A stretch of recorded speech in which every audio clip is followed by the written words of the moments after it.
Hey everyone, thanks for joining me today.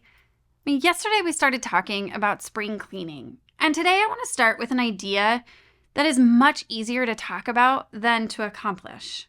However, I think this idea also can make the biggest difference in our homes and in our lives: the chaos of clutter. When our homes are messy and full of stuff, it can feel like our minds are in a similar state of chaos. But here's the thing. Just as we can tidy up our physical spaces, we can also create a sense of calm and order within ourselves. During winter, I tend to be somewhat of a pack rat.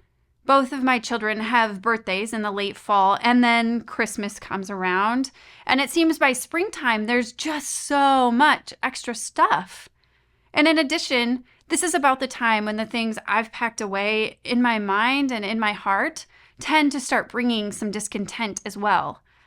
If you're like me, springtime comes with a desire for a refresh or a restart, and this whole series was dreamt up to help bring clarity and peace to your lives. So let's start with some clear action steps. Decluttering your home isn't just about throwing out old stuff. It's about creating spaces that speak to your well-being.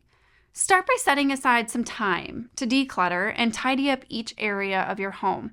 Just start with one room if you have to, or even start with one section of the kitchen counter.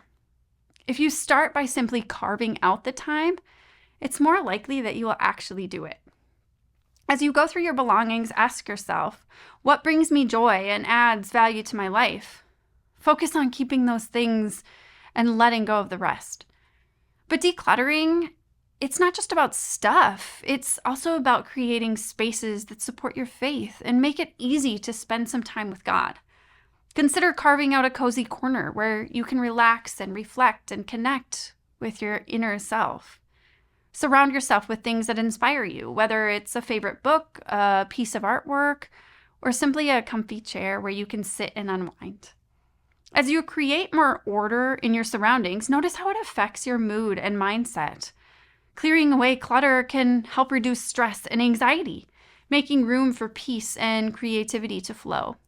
And by intentionally clearing out the things that you don't use or need anymore in your home, you're also creating a space for your spirit to flourish. Let's take a moment to reflect on a verse from the Bible that speaks to the connection between our treasures and our hearts. Matthew chapter 6 reminds us that where our treasure is, there our heart will be also. So let's keep this idea in mind as we explore how simplifying our homes can align our treasures with what truly matters.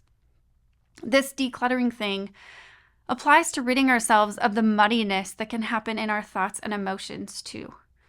We celebrated Easter not long ago, and if there's any lack of clarity surrounding your worth or the love that Jesus has for you, get rid of it and just throw it away. Jesus died on the cross to get rid of our doubt, to ensure that we know we are loved, and although that we sin, we are saved. We are worthy of peace and rest, and through our relationship with Him is the best way to remind ourselves of that. But I know this. Life doesn't always go according to plan. No matter how hard we try to create a peaceful, clutter-free space, no matter how deeply we believe in the love God has for us, sometimes the best thing we can do is surrender control and trust that everything will work out as it's supposed to. So again, 3 easy steps for you to start the physical and spiritual act of decluttering your space. First, set aside some time to declutter and tidy up your home. Even just 15 minutes a day can make a huge difference. Next, create a space in your home that's sacred, where you can relax and recharge and deepen your relationship with God. And finally, remember to embrace imperfection and surrender control. It's all a part of the journey. Thanks for joining me today as we explore the connection between decluttering our homes and nurturing our spirits. I hope you feel inspired to bring some more harmony into your life, one tidy space at a time. Until next time, take care.